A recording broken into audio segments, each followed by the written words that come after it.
Salut! Aujourd'hui j'ai envie de vous parler d'un thème qui me tient à cœur, la cosmétique cruelty free.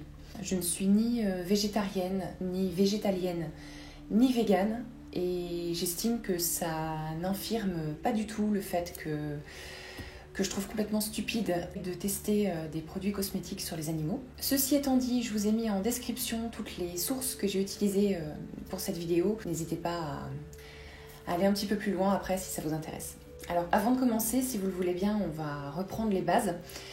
Cosmétique cruelty free. Qu'est-ce que c'est que les produits cosmétiques ?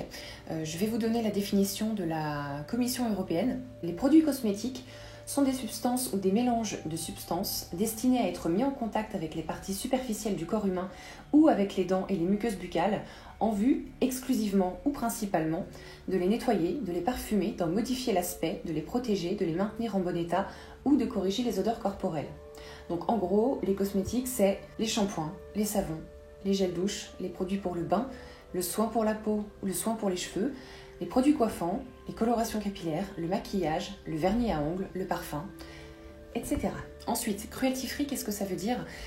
C'est de l'anglais, donc cruelty free, donc sans cruauté. Ça veut dire que ce sont des produits qui n'ont pas été testés sur les animaux ou dont les ingrédients n'ont pas été testés sur les animaux. Aujourd'hui, on entend toutes sortes de nouveaux adjectifs par rapport aux cosmétiques et même en général. On entend cruelty free, on entend vegan, on entend bio. Bon, bio c'est peut-être un peu moins nouveau. Et c'est possible que quand on s'intéresse pas trop à ça, on commence à un peu tout mélanger. Donc pour faire simple, cruelty free, c'est donc un produit fini et les ingrédients qui ne sont pas testés sur les animaux. Vegan, ça ne contient aucun ingrédient d'origine animale. Un produit peut être cruelty free, mais sans être vegan. Par exemple, un masque pour le visage qui ne serait pas testé sur les animaux, mais qui contiendrait du miel. Et enfin, le bio, qui contient des ingrédients issus de l'agriculture biologique. En règle générale, les produits bio sont aussi cruelty free, mais attention, pas toujours.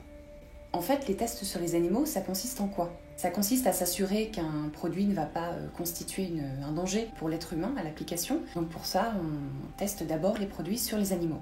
Il y a 3 grands types de tests. Il y a d'abord les tests cutanés qui sont pratiqués principalement sur les cochons d'Inde et des lapins.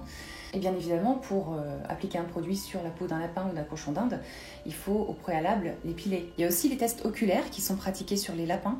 Donc ces tests oculaires consistent tout simplement à appliquer pendant plusieurs semaines parfois des produits dans les yeux des lapins. Et enfin, on a les tests de reproduction. Donc là, on fait appel à des rats et des lapins qui ingèrent des produits. Donc ça, c'est pour vérifier que le produit ne va pas entraîner des soucis déjà en termes de reproduction et ensuite de malformation sur les petits.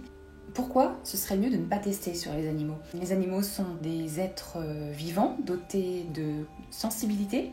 Après, il y a 2 autres raisons qui peuvent peut-être parler aux personnes qui n'ont pas forcément de lien avec les animaux. On a déjà le fait que les tests sur les animaux ne sont pas forcément fiables.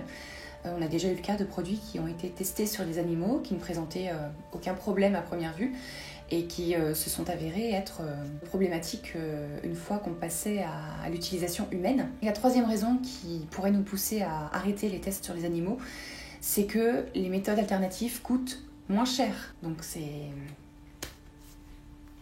Malgré tout ça, en 2018, un sondage IFOP a révélé que seuls 61% des personnes interrogées étaient pour une interdiction de l'expérimentation animale, que ce soit dans le secteur de la cosmétique ou autre.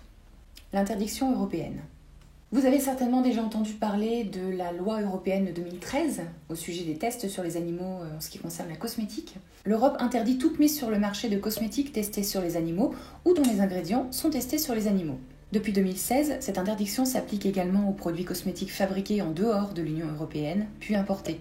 À partir de là, vous avez certainement, comme moi, déjà lu ou entendu des raccourcis saisissants. On peut logiquement entendre en Europe et a fortiori en France, vous ne trouverez aucun produit cosmétique testé sur les animaux ou dont les ingrédients ont été testés sur les animaux. Pour autant, cette interprétation, vous l'aurez deviné, elle est complètement erronée. J'ai pas trouvé de stats à ce sujet, c'est vraiment dommage, mais il y a encore énormément de produits cosmétiques vendus en France qui sont testés sur les animaux ou dont les ingrédients ont été testés sur les animaux. Je vais pas le dire à chaque fois ou dont les ingrédients ont été testés, mais voilà, considérez que ça entre dans le package. Le pire, c'est les grandes surfaces.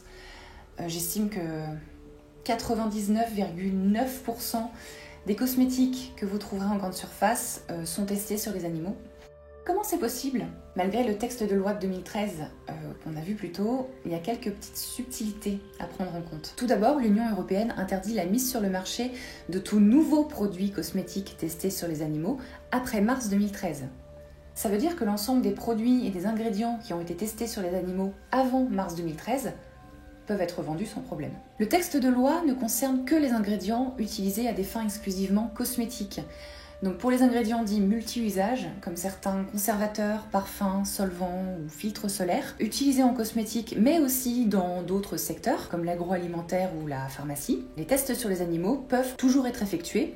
Troisième raison, il existe un règlement européen appelé le plan REACH. Le rôle de ce plan REACH est de s'assurer que les substances utilisées par l'industrie ne présentent aucun danger pour l'humain et l'environnement. Donc le REACH répertorie toutes les substances que l'industrie utilise, que ce soit l'industrie cosmétique ou autre. Et quand une entreprise souhaite utiliser une substance qui n'a pas encore été répertoriée, ce règlement impose à l'entreprise de procéder à des tests. S'il n'y a pas de méthode alternative, il reste que le test sur les animaux. Donc vous l'aurez compris, le plan REACH contredit complètement la loi de 2013. Et ce qui est assez amusant, la petite cerise sur le gâteau, c'est qu'il a autorité sur cette loi. Et donc cette loi de 2013 qui interdit les tests sur les animaux, dans ces cas-là, elle s'avère complètement inutile.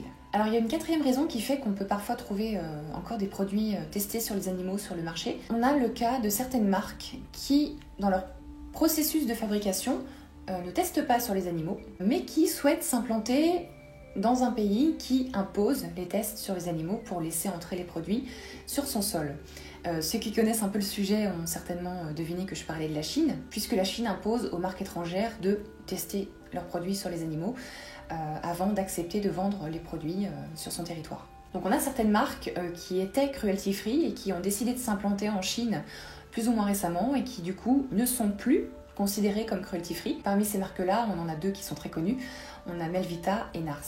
Il faut aussi penser à prendre en compte quand une marque se fait racheter. On peut avoir des marques qui sont cruelty-free dans leur process de fabrication et sur les marchés sur lesquels elles vendent, donc elles ne vendent pas en Chine par exemple, donc qui peuvent être cruelty-free, mais qui se font acheter par un groupe qui, lui, n'est pas cruelty-free. Voilà, donc c'est toujours intéressant de se tenir au courant. Est-ce que du coup elle garde son statut cruelty-free ou alors est-ce que le groupe va imposer à cette marque de tester sur les animaux? Parmi les marques dans ce cas-là, on a Too Faced qui appartient au groupe Estée Lauder, qui n'est pas cruelty-free. On a aussi Urban Decay qui est cruelty-free mais qui appartient à L'Oréal, qui n'est pas cruelty-free. Et ailleurs, comment ça se passe? Environ 80% des pays dans le monde autorisent encore l'expérimentation animale et la commercialisation de cosmétiques testés sur les animaux. Mais on avance doucement, on a l'Inde et la Norvège qui ont mis en place des lois pour bannir les tests sur les animaux. On a aussi des lois qui sont en cours, notamment aux États-Unis. Le cruelty free, mais c'est faisable au moins. Alors selon la PETA, donc la fameuse ONG de défense des animaux,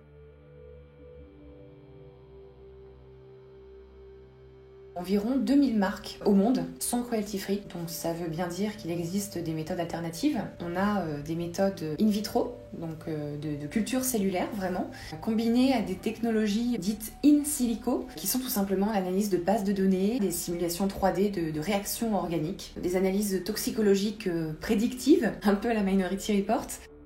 Mais les produits cruelty-free, ça coûte plus cher, non? Non. La plupart des marques de luxe continue de tester sur les animaux. L'une des seules exceptions que je connaisse en luxe, c'est Marc Jacobs. Beauty, pas les parfums. On a aussi quelques marques de milieu de gamme qui sont cruelty-free.